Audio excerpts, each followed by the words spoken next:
Today we are going to study SST lesson number 11 components of the environment and interrelationships.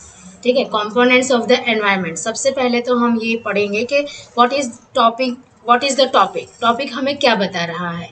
तो topic हमें बता रहा है, हमें इसमें ये पढ़ना है कि एनवायरनमेंट के कौन कौन से भाग हैं. ठीक है, कंपोनेंट्स का मतलब क्या होता है, किसी भी पूरी वस्तुओं का जैसे पूरी चीज़ है उसमें से उनके कौन कौन से पार्ट्स हैं उसको कहा जाता है कंपोनेंट्स. तो एनवायरनमेंट के कौन कौन से पार्ट्स हैं, तो इसे नाम दिया गया है components of the environment and interrelationships. हर कोई जो है एक दूसरे के साथ इंटर रिलेटेड है एनवायरनमेंट में. हम जो इस धरती पर रह रहे हैं, तो हम जितने भी लोग यहाँ पर रहते हैं, जितने भी लिविंग क्रिएचर्स हैं, प्लांट्स है, नॉन लिविंग थिंग्स है, राइट, जिसमें बायोटिक अबायोटिक दोनों ही आ जाते हैं, ये सारे जो है एक दूसरे के साथ इंटर रिलेटेड है. अगर ये इंटर रिलेटेड नहीं होते तो यहाँ पे बहुत सारी चीज़ें नहीं होती और एक दूसरे की मदद से बहुत सारी चीज़ें जो बनती दिखाई देती है, हमें बहुत सारी चीज़ें का हम लोग यूज़ करते हैं वो यूज़ नहीं कर पाते, हमें मिलते भी नहीं. ठीक है, तो यहाँ पर हम पढ़ेंगे कि हमारे एनवायरनमेंट के कौन कौन से पार्ट्स हैं और हम सब एक दूसरे के साथ कैसे इंटर रिलेटेड हैं. ओके, तो सबसे पहले हम यहाँ से लेसन स्टार्ट करते हैं. Earth is the only planet in the solar system that has received the gift of natural environment. If environment had not been there we would not have existed. Human life is thriving because of the environment. Environment is the driving force of survival, development, and progress. The word environment means surrounding cover. The environment is the cover of natural components around the earth.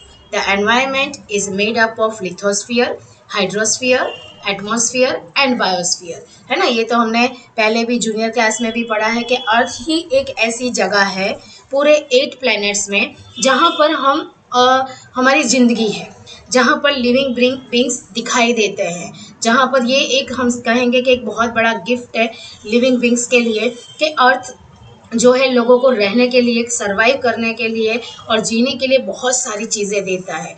कई planets है, जैसे 8 planets है हमारे, उन 8 planets में से बाकी के 7 जो प्लैनेट्स है उसमें कहीं पर भी कोई ज़िंदगी नहीं है. होगी, थोड़ी बहुत होगी, लेकिन वो ऐसी होगी कि वो हमारी तरह नहीं होंगे, क्योंकि हमारे अर्थ पर एटमॉस्फेयर बहुत अच्छा है, पानी हमको मिल जाता है, खाने पीने की चीज़ें मिल जाती है, रहने के लिए बहुत अच्छी जगह मिल जाती है और हमें खुद अपनी ज़िंदगी को खुशहाल बनाने के लिए बहुत सारी चीज़ें यहाँ पे मिल जाती हैं.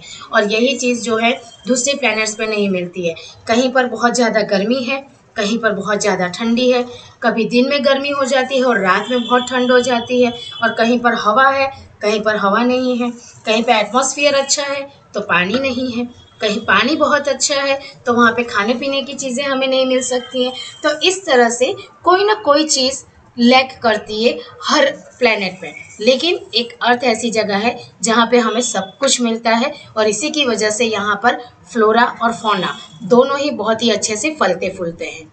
ओके, यानी प्लांट्स लाइफ बहुत अच्छे से यहाँ पे फलते फूलते हैं और हम जैसे ह्यूमन बींग्स हैं, एनिमल्स हैं, जितने भी लिविंग क्रिएचर्स हैं वो यहाँ पर बड़े ही आराम से रहते हैं, उन्हें सब कुछ यहाँ पर जीने के लिए मिल जाता है.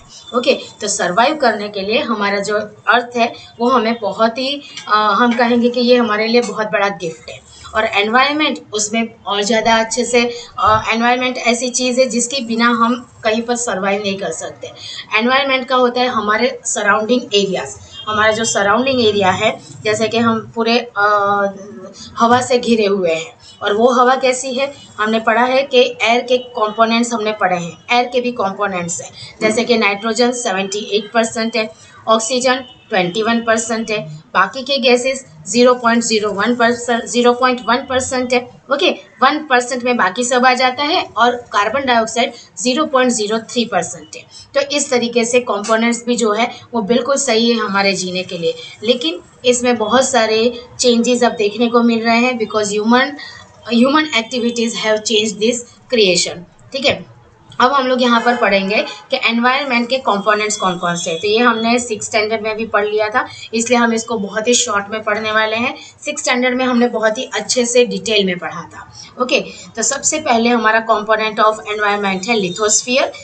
सेकंड है हाइड्रोस्फीयर, देन एटमॉस्फेयर, और इन सब का मिलाकर बन जाता है बायोस्फीयर। ठीक है, कैसे बनता है हम देखते हैं। लिथोस्फीयर हमने पढ़ा है कि lithosphere is the solid crust, ठीक है, जो हार्ड चीज है, राइट, जिसे हम अर्थ कहते हैं, जिसे हम लैंड कहते हैं, वो है लिथोस्फीयर। अर्थ पर तो सब कुछ आ जाता है, पानी भी आ जाता है, हवा भी आ जाती है और लैंड एरिया भी आ जाता है, लेकिन लिथोस्फीयर जो है वो सिर्फ सॉलिड क्रस्ट यानी कि जमीन का हिस्सा बताती है, जो काफ़ी हार्ड होता है और अर्थ का ऊपरी हिस्सा होता है जहाँ पर हम सब रहते हैं। Okay, see, lithosphere is the solid crust or hard top layer of the earth. It is composed of the rocks and minerals and is covered by thin layer of soil.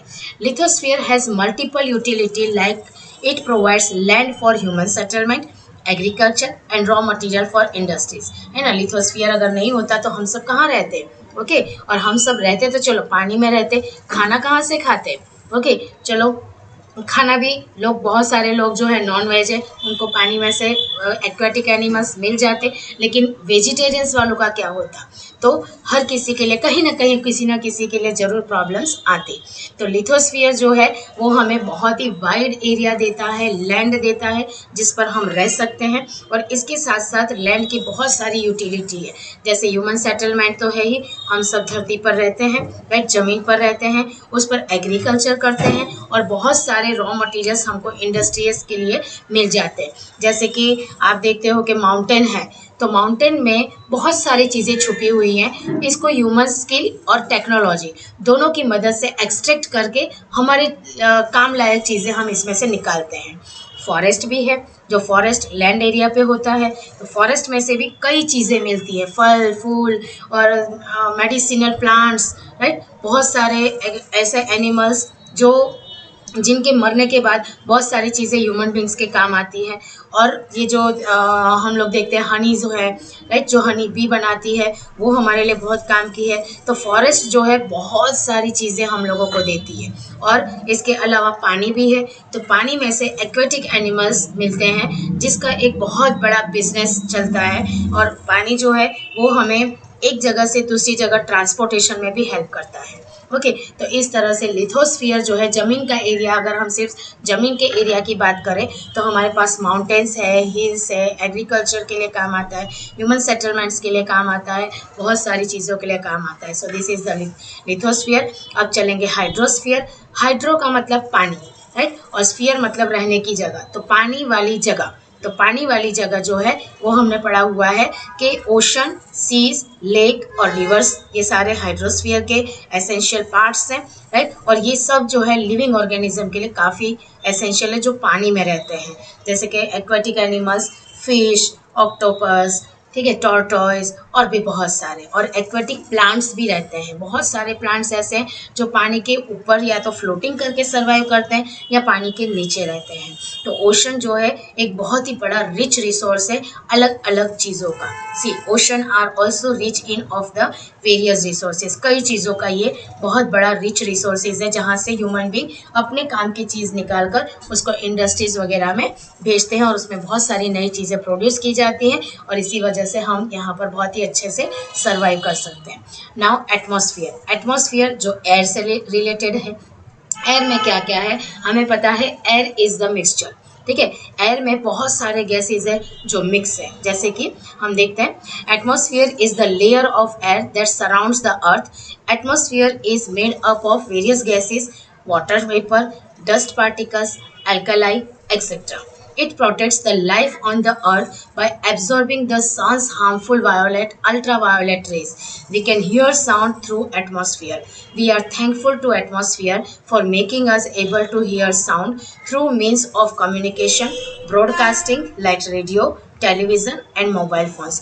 अगर एटमॉस्फेयर नहीं होता तो हमें इनका बहुत सारा फ़ायदा नहीं मिलता।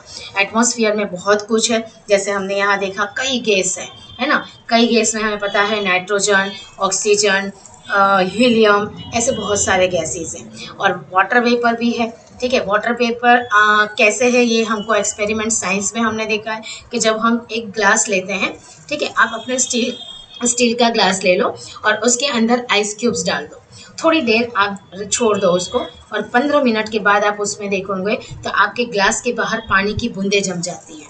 यही जो पानी की बूंदें जो हैं ये ठंडा पाकर कंडेंस हो जाती हैं और पानी की बूंदों में चेंज हो जाती है। इसके पहले वो कहाँ थी? इसके पहले वो हवा में थी एज अ वाटर वेपर। तो ये वाटर वेपर जब ठंडी सरफेस को टच करती हैं तो कंडेंस हो जाती हैं और वाटर वेपर से बन जाता है वाटर लिक्विड बन जाता है। ओके, तो इस तरह से वाटर वेपर एटमॉस्फेयर में है।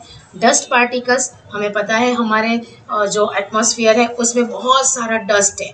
हमें आदत हो चुकी है उस डस्ट को इनहेल करने की, और इनहेल में हम सारे डस्ट पार्टिकल्स को इनहेल नहीं करते हैं, बिल्कुल नहीं करते हैं, क्योंकि हमारे नॉस्ट्रिल्स में जो छोटे छोटे हेयर हैं, जो बाल हैं, वो डस्ट को हमारे बॉडी के अंदर जाने से रोकते हैं। ओके, प्योर एयर ही हमारी बॉडी में जाते हैं और बाकी का जो डस्ट पार्टिकल है वो नाक के अंदर के हिस्से में चिपक जाते हैं, जिसे बाद में क्लीन करना होता है। तो ये है डस्ट पार्टिकल्स।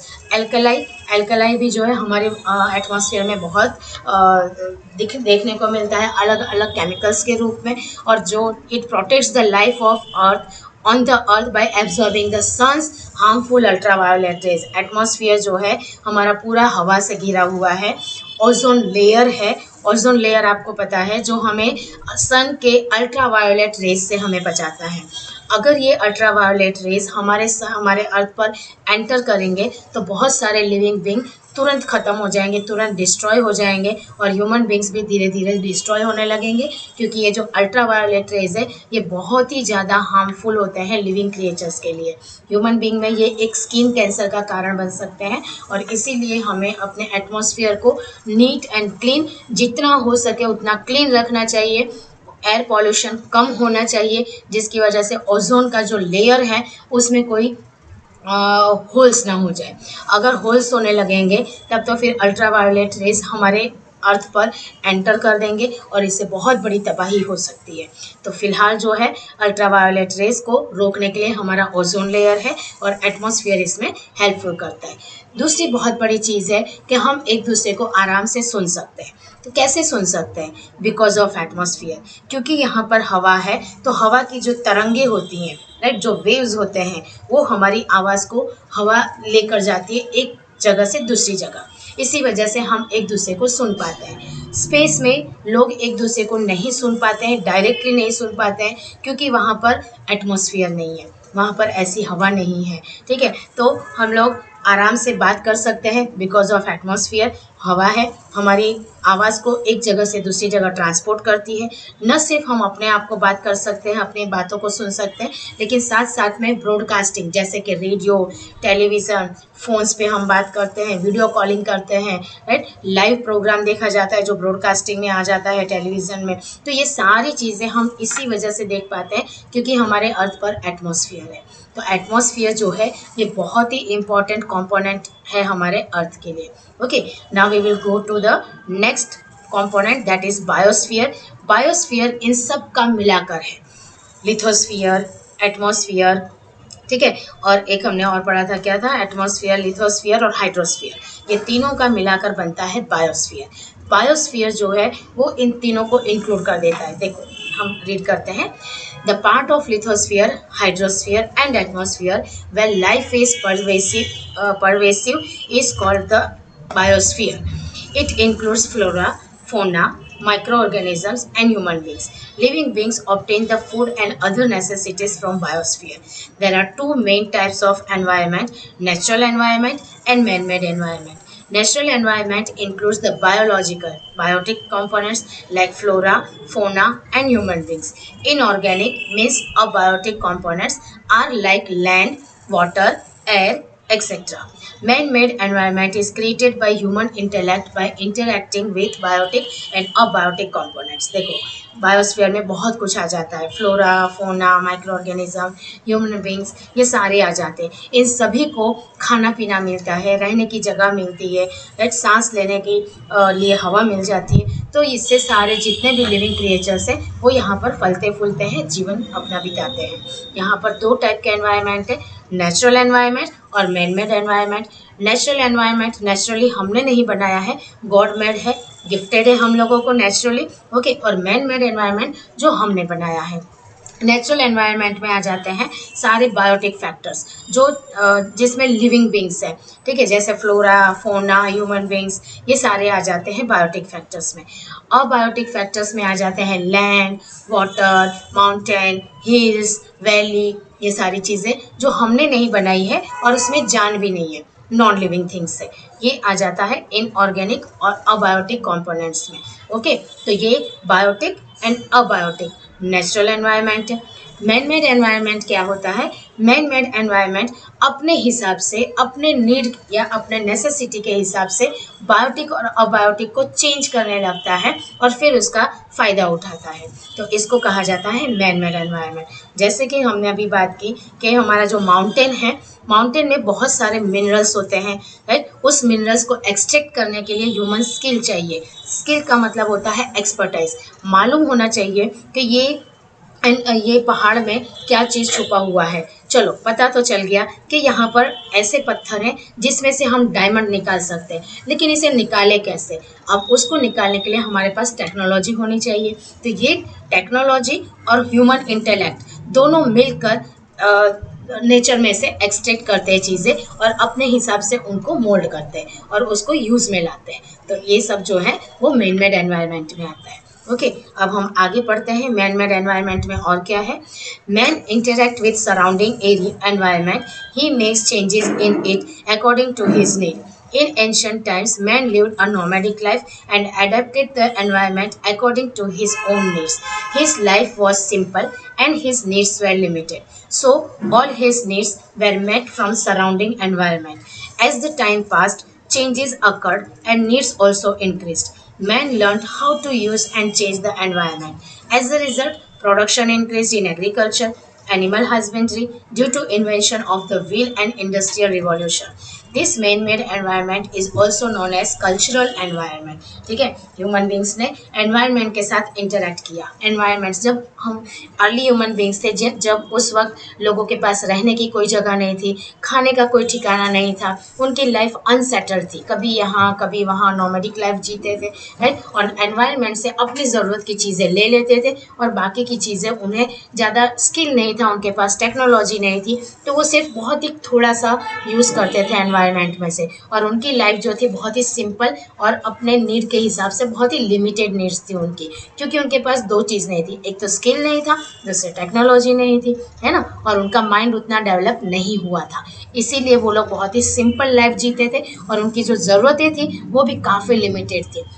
लेकिन जैसे जैसे समय बीतता गया, चेंजेस होते गए, मैन जो है धीरे धीरे इंटेलेक्ट होता गया, उसकी जो वाइसनेस है, उसका जो क्लेवरनेस है, धीरे धीरे बढ़ता गया और उसकी ज़रूरतें भी उस हिसाब से बढ़ती गई।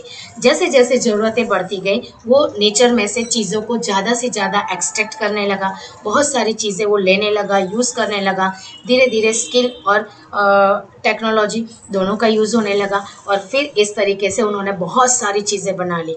आज हम लोग देखते हैं कि हमारे अर्थ पे नेचुरल एनवायरनमेंट के साथ साथ मैन मेड चीज़ें भी उतनी ही ज़्यादा हैं जितने की भगवान ने बनाई है। जैसे कि जगह जगह पर हम लोग बिल्डिंग्स देखते हैं, बड़ी बड़ी इमारतें देखते हैं, है ना, फिर अम्यूज़मेंट पार्क्स देखते हैं, स्कूल्स, ऑफिसेस, इनके कॉम्प्लेक्सेस देखते हैं, कई जगह पर घूमने फिरने की चीज़ें बनाई गई हैं, जगह बनाई गई है ना, और हमारे कामकाज की जगह बनाई गई है।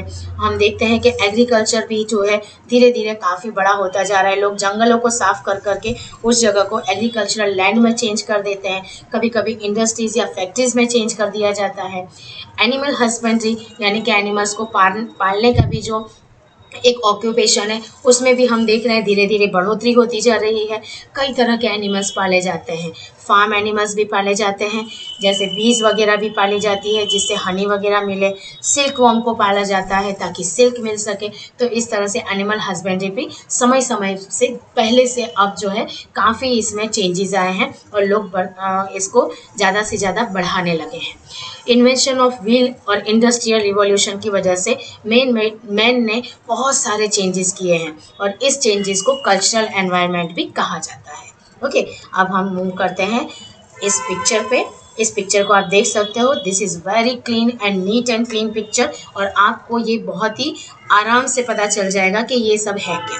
देखो, ये है लिथोस्फीयर, जहाँ पर हम देखते हैं लैंड एरिया है, ओके, ये जमीन के हिस्से को लिथोस्फीयर कहा जाता है। हाइड्रोस्फीयर, आप यहाँ देखोगे पानी वाला हिस्सा जो है ये सब हाइड्रोस्फीयर है, जहाँ पर आप देखते हो फिश है, टॉर्टोइज है, डक है, इवन ह्यूमन बींग्स भी देखो अपनी नाव लेकर एक जगह से दूसरी जगह जा सकते हैं। ओके, तो ये हाइड्रोस्फीयर हो गया। अब यहाँ पर हम एटमॉस्फेयर देख सकते हैं। एटमॉस्फेयर यानी जो हवा से कवर है, जो हमारा अर्थ जो है पूरा एयर सराउंडेड है, हवा से कवर है। और ये हमें एटमॉस्फेयर सिर्फ ऊपर ही नहीं मिलता, हमारा एटमॉस्फेयर यहाँ नीचे भी है, यहाँ पर भी हवा वगैरह होती है, तभी तो हम जीते हैं।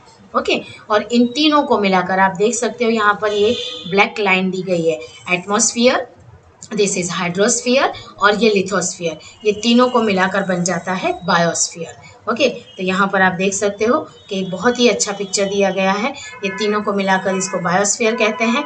यहाँ आप देख सकते हो विंड मिल बनाई गई है, इससे विंड जो है बहुत तेज़ हवा आने की वजह से विंड मिल गोल गोल घूमती है और यहाँ से हम इलेक्ट्रिसिटी हार्वेस्ट करते हैं और एक जगह से दूसरी जगह ट्रांसपोर्ट भी किया जाता है। ओके, यहाँ पर आप कुछ देखोगे इलेक्ट्रिसिटी के पिलर्स हैं, ये खंभे हैं इलेक्ट्रिसिटी के, जिससे ये इलेक्ट्रिसिटी जब यहाँ पर बनती है तो ये यहाँ से ट्रांसपोर्ट होकर एक जगह से दूसरी जगह भेजा जाता है। ओके, और यहाँ आप देख सकते हो एक पूरी कम्युनिटी, एक पूरा गांव यहाँ पर बसा हुआ है और यहाँ पर आप देख सकते हो कि छत पर ये एंटेनास लगे हुए हैं। ये सारे एंटेनास जो हैं ये हवा एटमॉस्फेयर से इनके घरों में जो टीवी होगा, मोबाइल फोन्स होंगे, ये सारा इससे कैच करता है, सिग्नल पकड़ता है और फिर वो आराम से ब्रॉडकास्टिंग चीज़ें देख सकते हैं, रेडियो टेलीविज़न को देख सकते हैं, सुन सकते हैं। ओके, तो यही पिक्चर जो है हमारे पूरे एनवायरनमेंट का बताया गया है। Now we will move ahead.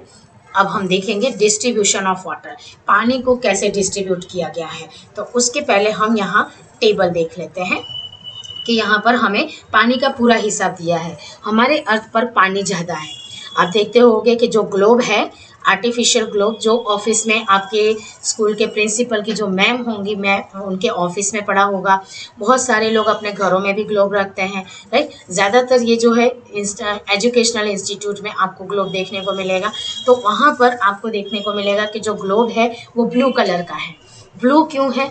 क्योंकि हमारे अर्थ पे पानी बहुत ज़्यादा है और लैंड एरिया कम है। ओके, पानी का हिस्सा जो है वो 71% है और 29% जो है लैंड एरिया है।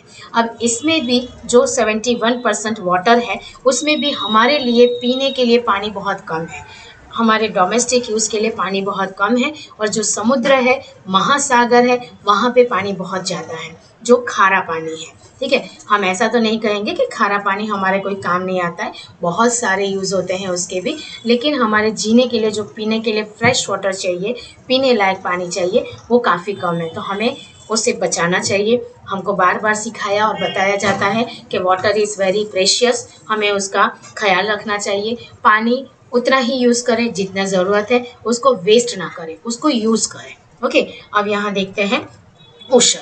ओशन में कितना पानी है? तो हमारा जो 100% पानी है अर्थ पे, उसमें से 97.3% पानी जो है वो ओशन में भरा हुआ है। ओके, यानी आप समझ सकते हो कि सबसे ज़्यादा हिस्सा पानी का ओशन में भरा है, जिसे हम महासागर कहते हैं। हमारे 5 महासागर हैं। ओके, फिर यहाँ 2% जो है वो ग्लेशियर्स और आइसबर्ग में जमे हुए, जो फ्रेश वाटर है, पीने लायक पानी है, लेकिन वो बर्फ़ के रूप में है। ओके, ग्लेशियर्स और आइसबर्ग के रूप में।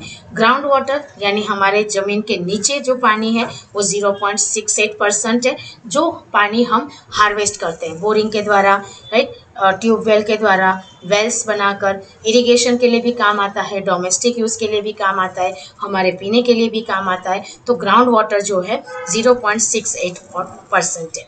फ्रेश वाटर लेक, हमारे ज़मीन पर जो सरफेस वाटर है, लेक है, वो 0.09% है, बहुत ही कम है, बहुत कम है। ठीक है, सलाइन वाटर यानी कि जो नमकीन पानी है वो 0.09% है। कहीं कहीं पर ऐसा लेक है जो खारा पानी वाला है। ठीक है, और एटमॉस्फेयर में, मतलब हमारे एटमॉस्फेयर में जो वाटर वेपर के रूप में है वो 0.0019% पानी है। रिवर में बहुत कम पानी है, आप देख सकते हो 0.0001% पानी है, जो हम कह सकते हैं कि एक बाल्टी भरकर आप पानी ले लो और उसमें से 1 स्पून निकालो, बस ये 1 स्पून पानी जो है हमारे पीने के लिए बचता है। इस तरह से ये 100% का हिसाब यहाँ पर दिया गया है कि हमारा पानी किस तरीके से डिस्ट्रीब्यूट हुआ है। ओके, तो हमें यहीं से ये हमें डेटा देखकर ही समझ जाना चाहिए कि हमारे पास फ्रेश वाटर काफ़ी कम है, तो हमें पानी का यूज़ अच्छे से करना चाहिए, जुडिशियली करना चाहिए, इकोनॉमिकली करना चाहिए, ना कि उसे वेस्ट करना चाहिए। ये हमारे कीमती मेटल से भी ज़्यादा कीमती है, राइट। कीमती मेटल आपको पता है गोल्ड है, सिल्वर है, प्लैटिनम है, they are very precious metal, लेकिन मैं कहूँगी उससे भी कहीं ज़्यादा प्रेशियस हमारे लिए वाटर है, तो हमें इसका यूज़ सही ढंग से करना चाहिए। अब हम इसको ज़रा रीड कर लेते हैं। See the area of water on earth is more on than land area. It occupies about 71% of Earth's surface, and ocean is a water body that has huge reserves of water.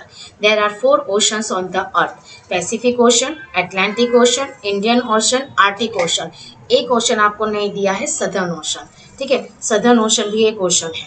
All these oceans are connected to one another, and these oceans are very wide and deep. In the Pacific Ocean there is a trench which is 10 to 11 kilometre deep। ठीक है, देखो हमारे इतने सारे oceans है और इसमें 97.3% पानी है। Okay, mostly of the water on the earth is saline. हमारे अर्थ पे जो पानी है ज़्यादातर वो नमकीन है। It is mainly found in ocean and seas. The main source of fresh water are glaciers, ground water, lakes of fresh water and rivers. हमें जो मीठा पीने का पानी मिलता है वो हमारे यहाँ पर जो दिखाया है आइसबर्ग्स है, ग्राउंड वाटर है, फ्रेश वाटर लेक है, यही जो है हम लोगों को मीठा पानी देते हैं। तो ये भी आप देख सकते हो, इसकी मात्राएं भी काफ़ी कम है। नाउ सी वेव्स की बात करें तो sea waves arise from various forces. Normal waves are created by the wind blowing over the sea surface. High waves are formed by whirlwind or storm, and when these waves reach the coast, they cause heavy damage. ठीक है, ये सी waves जो हैं वो हम देख सकते हैं कि अलग अलग फोर्स की वजह से ये उठती हैं, लहरें उठती हैं, और ये जो है ज़्यादातर हवा बहने की वजह से उठती है। जब बहुत तेज़ हवा होती है और चक्रवात आता है, तूफान जैसा आता है, तब ये कोस्ट पे यानी कि दरिया किनारा जो होता है वहाँ पे काफ़ी डैमेज भी कर देती है, लाइफ प्रॉपर्टी दोनों को ही नुकसान पहुँचाती है। अब देखते हैं टाइड और एब्स, ये क्या होता है। Twice a day sea level rises and falls periodically. दिन में कम से कम 2 बार ऐसा होता है जब समुद्र की लहरें जो हैं बहुत तेज़ी से आगे आती हैं और फिर वो पीछे चली जाती हैं। फिर एक टाइम ऐसा आता है जब वो आगे आती हैं और फिर पीछे चली जाती है। दिन में 2 बार इस तरह से होता है। तो अब हम इसको पढ़ेंगे कि ये कैसे होता है। This phenomenon of rising and falls of the sea is called the tide and ebb. At the time of high tide, sea water bulges towards the shore, while at the time of ebb, the sea water returns to the sea from the shore. The time interval between two tides is about 12 and 25 hours। ठीक है, यानी यहाँ पर कहा जा रहा है कि जब पानी बहुत ज़्यादा भर जाता है, पानी जब भरने लगता है तो उसको हम टाइड कहते हैं, जब ये पानी कम होने लगता है तो इसको हम एब कहते हैं, और ये सी शोर के किनारे पे आता है और चला जाता है। और इसका जो टाइम इंटरवल होता है वो 12 घंटे का होता है, 12 घंटे 25 मिनट के आसपास का होता है। इसने में वो 2 बार आती और जाती है। ठीक है, Tide occurs on the earth due to the gravitational force of the sun and moon.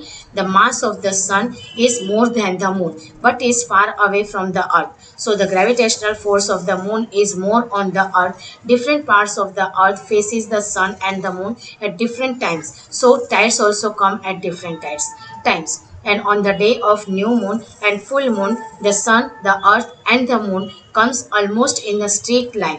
This condition results in the high tide. But when the moon is in its first and last quarter, the gravitational pulls reduces, resulting in the low tides. ठीक है, यहाँ पर हम लोग picture में देख सकते हैं कि यहाँ पर जो अर्थ है वो यहाँ है, राइट, मून यहाँ है और सन यहाँ है, ये तीनों जो है स्ट्रेट लाइन में आ गए हैं, तो इसको न्यू मून कहा जाता है। जब बीच में अर्थ आ जाता है, यहाँ पर न्यू मून का ग्रहण भी लगता है। ठीक है, और यहाँ पर हम देख सकते हैं कि सन, अर्थ और मून, ये तीनों जब एक लाइन में आ जाते हैं तब ये बनता है, यहाँ पर पूनम बनती है। ठीक है, पूनम का दिन जिसको हम कहते हैं। तो ये कब होता है? टाइड्स का जो ग्रेविटेशनल फोर्स होता है वो सन और मून की वजह से होता है। अब सन का वजन जो है, मास जो है, बहुत ज़्यादा होता है मून से। मून बहुत ही छोटा है सन के आगे, लेकिन मून का प्रभाव ज़्यादा अर्थ पे देखा जाता है क्योंकि वो मून जो है अर्थ के काफ़ी करीब है। और जैसे जैसे रिवोल्यूशन होता है उसी तरह से सिचुएशन भी बदलती है। मून का सिचुएशन बदलता है, अर्थ का सिचुएशन बदलता है, और सिचुएशन बदलने की वजह से अलग अलग जगह पर अलग अलग समय पर टाइड्स और एब्स होते हैं। ठीक है, न्यू मून डे और फुल मून डे, इस दिन ऐसा होता है कि ये तीनों सन, अर्थ और मून, ये तीनों स्टेट एक लाइन में आ जाते हैं और जिसकी वजह से हाई टाइड्स रिजल्ट होता है। But when the moon in its first, लेकिन जब मून फर्स्ट में होता है, फर्स्ट स्टेज में होता है या तो लास्ट स्टेज में होता है, तो ग्रेविटेशनल फोर्स जो है वो कम हो जाता है और तब लो टाइड्स आती है। ओके, अब हम चलते हैं ओशन करेंट्स में। तो ocean currents, like the rivers on the earth, the oceans also have the huge amount of water flowing in certain directions for thousands of years. These currents are called the ocean currents. These currents are hot and cold. The main cause of currents are solar energy, wind, salinity of seawater, and rotation of the earth. Mostly hot current moves from the equator to the poles and cold current moves from the poles to the equator. ठीक है, ocean currents जो होते हैं, जैसे कि नदी में हमने देखा कि पानी बहुत ज़्यादा भरा होता है और फ्लो होता है कुछ डायरेक्शन में, तो सेम वे ओशन में भी होता है। थाउजेंड्स ऑफ ईयर्स से यहाँ पर पानी भरा हुआ है और इसकी करंट्स जो है उसको बहते रहते हैं। अब ये करंट्स जो है, जो पानी बहने का सिलसिला है, वो गर्म और ठंडा दोनों ही होता है और इसका मेन रीज़न होता है करंट्स का solar energy, wind energy, salinity of sea water और हमारा जो अर्थ रोटेट करता है ये सारा जो है ये इसके ऊपर प्रभाव डालता है ओशन करंट्स पे। मोस्टली जो हॉट करंट्स होते हैं वो कहाँ से आते हैं? इक्वेटर से पोल की तरफ आते हैं, और जो कोल्ड करंट्स होते हैं वो पोल से इक्वेटर तक की तरफ आते हैं। पोल्स आपको पता है क्या होता है? जो हमारा अर्थ का एकदम ऊपरी हिस्सा होता है, जो हम नॉर्थ कहते हैं, north pole, south pole, east pole, west pole, एकदम किनारे का हिस्सा। तो एकदम किनारे का हिस्सा सन से काफ़ी दूर होता है, इसलिए वहाँ पर ग्लेशियर्स जमे हुए हैं, बर्फ़ की बड़ी बड़ी परतें लगी हुई हैं, पहाड़ है वहाँ पर। तो जब वहाँ से पानी मूव करके आता है इक्वेटर की तरफ, तो वो पानी ठंडा होता है। इक्वेटर आपको पता है बहुत ज़्यादा गर्म होता है, तो यहाँ से जब ओशन का पानी मूव करता है पोल्स की तरफ, तो वो थोड़ा गर्म होता है। ओके, तो यही चीज़ हमको ओशन करंट्स में बताया जा रहा है। अब हमको बताया जाएगा inter relationship among the components of the environment. हमने पढ़ा था कंपोनेंट्स का मतलब होता है भाग, पार्ट। ठीक है, अर्थ के कौन कौन से पार्ट हैं हमने वो सब देखा। तो हम सब ये यहाँ पर आपको पिक्चर में दिखाया जा रहा है कंपोनेंट्स ऑफ एनवायरनमेंट। देखो ये सारे कंपोनेंट्स ऑफ एनवायरनमेंट है, कौन कौन है? तो हमारे नेचर में जितनी भी चीज़ें हैं हम सब भी हमारे एनवायरनमेंट का हिस्सा हैं, तो हम सब भी कंपोनेंट्स हैं। ह्यूमन बींग्स, देखो यहाँ पे दिया है ह्यूमन बींग्स, ठीक है, नेचुरल चीज़ें जैसे कि बादल हैं या तो फिर बर्ड्स हैं, है ना। यहाँ पर हम देख सकते हैं कि पेड़ पौधे हैं या तो हिल्स हैं, माउंटेन्स हैं, यहाँ तक कि मेन मेड चीज़ें मॉन्यूमेंट्स हैं, ठीक है, रोड्स वगैरह हैं, यहाँ पर फैक्ट्रीज, इंडस्ट्रीज़ और लोकल एरिया, ठीक है, बिल्डिंग्स वगैरह। और यहाँ पर जो हमें कुछ लोग नज़र आ रहे हैं कि पेड़ के नीचे शेड ले रहे हैं, ये सारे हमारी बिल्डिंग्स, हमारे घर, मकान, परिवार, ठीक है, गांव, ठीक है, ये सारी चीज़ें जो हैं वो सब एनवायरनमेंट का ही हिस्सा है। राइट, तो अब हम इसको जरा रीड कर लेते हैं कि ये क्या बता रहा है।